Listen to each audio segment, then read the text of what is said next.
Olá, olá, seja muito bem-vindo e bem-vinda a mais um encontro aqui nesse Giro da Roda do Dharma. Para quem não me conhece, meu nome é Roberto Sampaio e a gente está aqui falando sobre vida contemplativa, meditação, Dharma e como aplicar isso na vida prática, né?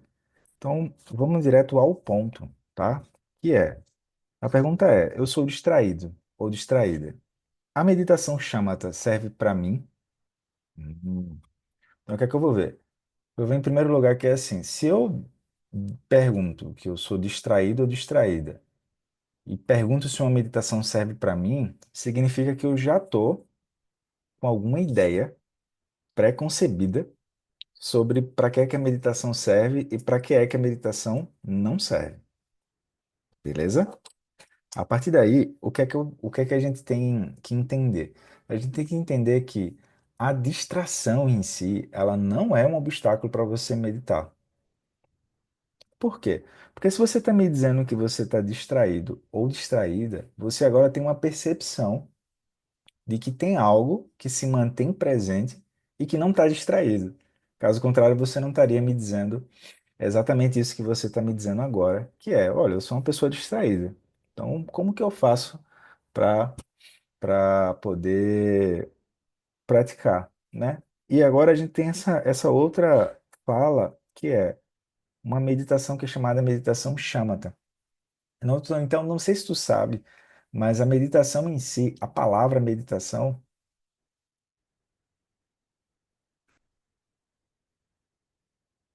eu gosto de usar a nomenclatura que vem do tibetano, que é GOM, G-O-M. GOM significa familiarizar, se familiarizar, não, na verdade é familiarizar-se com aquilo que já temos. Então, quando a gente vai praticar meditação, na verdade não é uma coisa nova, como se fosse uma habilidade, como se fosse assim, por exemplo, matemática. Eu tenho uma habilidade nova em relação à matemática. Ou então, Excel. Ou então, não é uma ferramenta que eu estou aprendendo algo novo. É quando eu começo a praticar shamatha, eu simplesmente reconheço algo que já estava operando o tempo todo, mas como eu estava distraído, operando a mente com olhos, ouvidos, nariz, língua e contato, eu não conseguia ter percepção disso. E ficava refém desses impulsos, desses desejos e apegos. E assim eu não consegui nem perceber se eu estou distraído ou não. Tendo falado isso, pessoal, o que é que a gente vai ver? A gente vai ver que quando a gente tem uma mente que a gente está distraído, esse é o ponto de partida para poder praticar, por incrível que pareça. Por quê? Porque você agora se deu conta de que está distraído. Você agora se deu conta de que pode perceber esse movimento da distração e agora o que fazer. Então, com a meditação shamatha, né? Shamatha significa calmo permanecer ou quietude serena. Então, vê, pelo próprio nome da meditação, significa que eu tenho agora um método ou uma meditação que me permite me manter calmo e sereno diante do que acontece. A explicação e a prática, ela é simples, é sério, você vai ver, ela é muito simples, mas não significa que ela é fácil de ser colocada em prática, tá? Então, o que acontece? De acordo com Gyatro Rinpoche ele foi um grande aluno de Dudjom Rinpoche. Aí eu tô falando esses nomes, mas é assim, pessoal. É como se o Dudjom Rinpoche fosse um grande Albert Einstein do budismo. E teve esse aluno que é o Gyatro Rinpoche, que aprendeu ali com ele e trouxe esses ensinamentos para os Estados Unidos. Dos Estados Unidos, esses ensinamentos então vieram para o Brasil. Depois a gente fala mais sobre isso, tá? Então, de acordo com o Gyatro Rinpoche, a meditação chamata ela pode ser dividida em duas partes, impura e pura. Roberto, qual é a melhor? Não é que seja qual é a melhor, mas é de acordo com o que está acontecendo dentro, a gente vê qual é o tratamento que a gente vai usar. É como se fosse uma farmácia, tá? Então, o que é que eu vejo? É, eu vejo que eu tenho. uma chamata impura e tem uma chamata pura.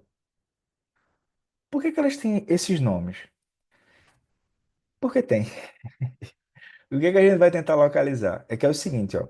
Se, quando eu olho ao redor, a minha impressão é que eu sou distraído, histórias tristes, de que a minha mente está acelerada, que eu sou uma pessoa ansiosa, que eu sou uma pessoa inquieta, se eu tiver uma queixa em relação a essas histórias que a gente conta o tempo todo, a meditação mais apropriada nesse caso é a meditação da chamata impura. Por quê? Porque eu percebo que se eu olho para esses impulsos, então, ó, eu vou usar uma representação grosseira. Eu estou aqui e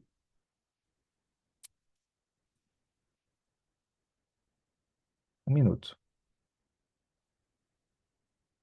Eu estou aqui e aí, ó, isso aqui tem escrito pensamentos, tá? Aí o pensamento surge e cessa. O pensamento surge e eu agora estou olhando para o pensamento. E esse pensamento ele vai ficar grudado.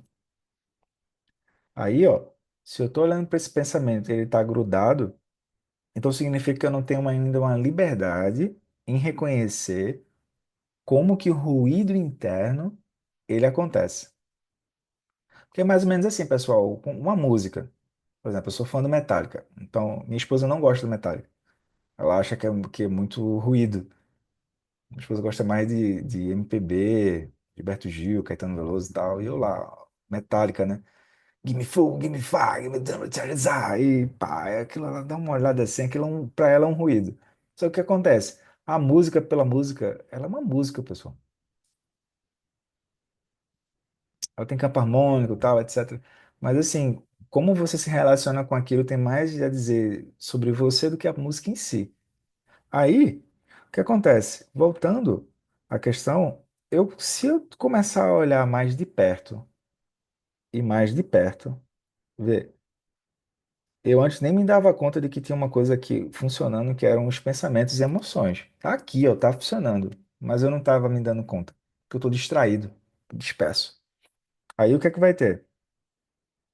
A gente vê que a gente começa a ter liberdade frente ao ruído quando eu começo a entender que esses impulsos e esse movimento, ele não é a descrição mais profunda que a gente tem da gente. Esses impulsos e esses movimentos, eles surgem pelos impulsos kármicos que estão descritos pela roda da vida, pelos 12 elos da ordenação dependente. Eu vou deixar em algum lugar aqui o acesso aos vídeos sobre ordenação dependente, tá?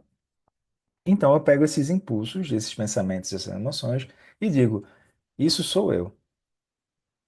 Já aconteceu com você? De surgir um impulso, um desejo, um apego, e você está fisgado naquilo, e daqui a pouco você diz, isso sou eu. Mas na verdade não é bem assim. Aí, o que acontece? Eu vou precisar ter uma âncora. Essa âncora é o que vai me permitir me manter mais atento, calmo e relaxado. Porque quando eu começo a praticar chamata, eu começo a ter uma estabilidade que não está dependendo das coisas fora. Eu começo a ter uma autonomia frente a esse processo de ficar embarcando nos pensamentos, emoções, etc. Eu começo a ter também liberdade, um relaxamento. Pode ver que quando a gente está olhando para questões de tensionamento, você vai ver. Não é que é a situação fora exatamente que está fazendo você ficar tenso. É que você fica tenso de dentro para fora e esse tensionamento te impede de andar. Você fica bloqueado. Você tem a sensação de estar bloqueado. Esse bloqueio é porque você não está relaxado. Mas não é um relaxado no sentido de relaxado spa, sabe? É um relaxado no sentido de que você não está conseguindo se distanciar e olhar mais amplo para o que está acontecendo dentro. Você, em geral, a pessoa nem sabe que são os pensamentos, as emoções, ela não parou para ver isso, ela é um analfabeta funcional em relação a isso. Então, A primeira coisa que chamata vai dar como efeito colateral quando você começa a praticar é que você começa a perceber o pensamento como pensamento e não uma história que você está dando sequência ali dentro. Então, desse relaxamento, você tem uma estabilidade, você fica estável. Você não está lutando contra alguma coisa. E você começa a ter brilho no olho, que é a vivacidade. Ou seja, você está mantendo a sua energia equilibrada sem a dependência de alguma coisa fora para acontecer. Porque, por exemplo, o tempo todo eu gosto de um cafezinho, isso aqui é café, pessoal. O tempo todo a gente está se movendo em busca de algo ou alguma coisa que faça a nossa energia se mover. Quando a gente fica em alta, a gente fica eufórico. Mas na verdade, o que a gente está tentando fazer é evitar o tédio o tempo todo. E aí a gente quer manter essa energia numa determinada direção por um tempo e depois aquilo acaba, aquilo cessa. É assim que são as nossas histórias. São histórias de transmigração. Aí voltando ao tema de chamata, eu começo a observar que chamata, vocês lembram lá que chamata tem duas etapas, né? Chamata impura, chamata pura. Com chamata impura, eu vou ter niroda. O que que é niroda? Niroda é que como é que eu vou saber que eu estou distraído ou não? Então eu preciso de uma âncora. Para eu ancorar, a gente vai usar a respiração. Então, por exemplo, aqui, ó. Quando eu expiro, esse movimento é uma experiência. E essa experiência, ela me permite me distanciar do pensamento e entender qual é a natureza do pensamento. Por exemplo, aqui eu botei uma coisa grosseira que é o pensamento ele tem uma cor, ele tem uma forma, ele ocupa um espaço. Mas na prática é assim que funciona? O pensamento tem uma cor, tem uma forma, ocupa espaço. Quantos quilos ele tem? Deu para entender? Então eu começo a perceber que com Niroda eu vou me fechar na meditação. E isso vai ser útil, porque eu preciso agora aprender que eu posso acionar essa calma, essa tranquilidade, essa estabilidade e essa visão sempre que eu precisar. Depois eu vou precisar ir voltar e vou para a chamata pura. Nesse momento parece complicado, por quê? Porque a pessoa nunca teve contato com isso. Então o que é que eu vejo? Eu vejo que eu preciso entender e clarificar a relação com o mundo, a minha relação com a realidade ao redor. Caso contrário, eu simplesmente vou ser uma pessoa que eu vou ficar me descrevendo de uma certa forma, dizendo isso sou eu sou assim. Síndrome de Gabriela, né? Eu nasci assim, cresci assim e vou ser sempre assim. Então o que acontece? Nesse exemplo, eu começo a perceber que, uma vez que a minha mente estiver muito mais calma e estiver dócil, e esqueça um tempo para isso, coloca aí 5 anos. Ai, Roberto, 5 anos é muito tempo. Ó, vê só, se tu tiver sorte e não morrer antes, você vai passar pelos 5 anos. Aí, é melhor passar pelos 5 anos com a meditação junto ou sem meditar? A escolha é tua, pô. Tu é que sabe o que é da tua vida, tu já é de maior, né? Aí, quando a gente vem para a chamata pura, eu começo agora a observar como que os sentidos físicos eles nos enganam. Por exemplo, quando eu olho para o carro, tem um mundo inteiro dentro do carro. Aí eu começo a perceber que, por exemplo, quando passa um barulho, uma zoada, como a gente diz, zoada de carro lá no Nordeste, quando passa um barulho de um carro, a mente ela se estreita num foco e ela vai em busca desse barulho e ela conta uma história em relação a isso. Às vezes, pode ser muito grande essa história ou pode ser menor, pode ser um tempo curto. Mas nesse momento, o que é que eu quero? Como a gente fez muita chamada impura e a gente percebeu que a gente não é tão distraído assim, a gente agora vai para a chamata pura. Na chamata pura, eu agora tenho a capacidade de olhar para os objetos, mas eu não estou dando sequências às histórias. Então eu começo a entender, por exemplo, como que os meus olhos olham para os objetos e eles dão um significado muito maior do que realmente o objeto está lá. Por exemplo, em geral, Os homens eles vão para as lojas de esportes e eles começam a olhar para os times de futebol, para a bola de futebol, para kimono, coisa do tipo, e eles veem muito mais coisas do que as mulheres. Aí vamos inverter, vamos na loja da Arezzo. Nem sei se podia falar aqui, né? Aí quando tu vai na loja da Arezzo, o que é que tem lá? Os homens dão uma olhada assim e não é bem isso aqui. O mundo poderia ser melhor. E por quê? Porque tu vai ver que tem uma mente ali operando em uma determinada configuração e aí os olhos enganam o pessoal. Porque, na verdade, quando eu olho para isso aqui, eu já tenho uma visão contaminada e eu nem suspeito que é contaminada de dizer xícara de café.